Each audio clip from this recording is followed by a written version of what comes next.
Ethan Brooks, Moin আলীদের অসাধারণ অনবদ্য নৈপুণ্যে Sylhet Titans BPL এর পয়েন্ট টেবিলে চতুর্থ জয় নিয়ে উঠে গেল ৩ নম্বরে। মিরাজরা হাঁসফাঁস করছিল, অবশেষে জয় পেল মঈন আলী শিবির।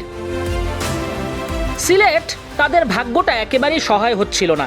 এবারের বিপিএলে প্রথম ম্যাচটা হার দিয়ে শুরু, পরের 2টা ম্যাচে জয়, এরপর আবার ডাবল হার, তারপর জয়, এরপর হার, আবার জয় উদ্ধার ঢাকার বিপক্ষে। ঢাকার বিপক্ষে আগের দেখায় সিলেট জিতেছিল 6 রানে, এদিনও সিলেট জিতল 20 রানে। মূলত সিলেটের স্মার্ট ফিল্ডিং আর মঈন আলীদের বোলিং নৈপুণ্যে ঢাকার জন্য চ্যালেঞ্জিং হয়ে ওঠে 181 রানের টোটালটা।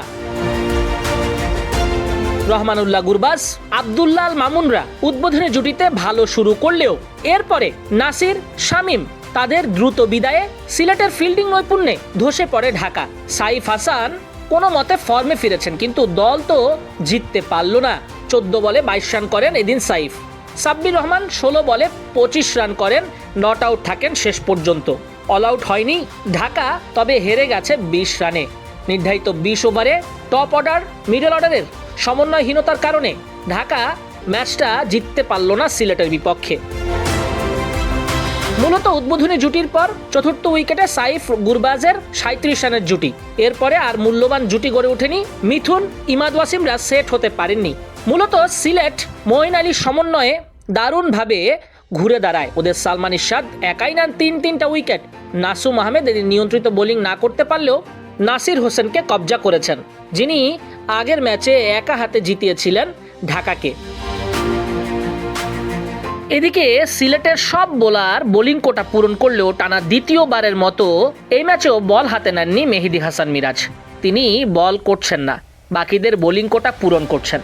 অতীতে দেখা গিয়েছিল অন্যরা বোলিং কোটা পূরণ না করতে পারলেও মিরাজ ঠিকই নিজের বোলিং কোটা পূরণ করে নিয়েছেন, কিন্তু আপাতত ঢাকা এবং আগের ম্যাচে বল হাতে নেননি মিরাজ। মূলত খেলাটা ঘুরে গিয়েছিল ওই নাসিরের ওভারেই। যেভাবে মঈন আলী টার্গেট করেছিলেন নাসিরকে, 8 বলে 28 রান, 350 স্ট্রাইক রেট, পুরোপুরি আনরিয়েল একটা অবস্থা। 3 ছক্কা 2 চারে মঈন আলী অবিশ্বাস্য এক ইনিংস খেলে সিলেটকে আগেই জয়ের দ্বারপ্রান্তে নিয়ে যান। ওই অতিরিক্ত রানটাই শেষমেশ কারণ হয়ে দাঁড়ায়। ব্যবধানটা এখানেই পরিষ্কার। ওই সময় যদি ঢাকার ক্যাপ্টেন মোহাম্মদ সাইফুদ্দিন তাকে ব্যবহার করতেন তাহলে ভালোই হতো, কিন্তু মিথুন সেটা করেননি। নিজেদের খানিক ভুলেই ঢাকা ম্যাচ থেকে ছিটকে যায় আর সিলেট অতিরিক্ত রান করে ফেলে। সিলেটের পারভেজ হোসেন ইমন 24 বলে 32, আরিফুল ইসলাম যিনি সুযোগ পেয়েই বাজিমাত করেছেন, এই যুবা টাইগার 29 বলে 38 রান করেন, আজমতুল্লাহ ওমরজাই করেন 33 রান। সব মিলিয়ে সিলেট যদি এভাবে গুছিয়ে খেলতে পারে তাহলে হতাশা থেকে বের হয়ে আসবে ওরা। ঢাকা 6 ম্যাচ খেলে চতুর্থ পরাজয়ের দেখা পেল। পয়েন্ট টেবিলের 5-এ তারা, নোয়াখালী সবার তলানিতে, রাজশাহী 4-এ, সিলেট 3 নম্বরে।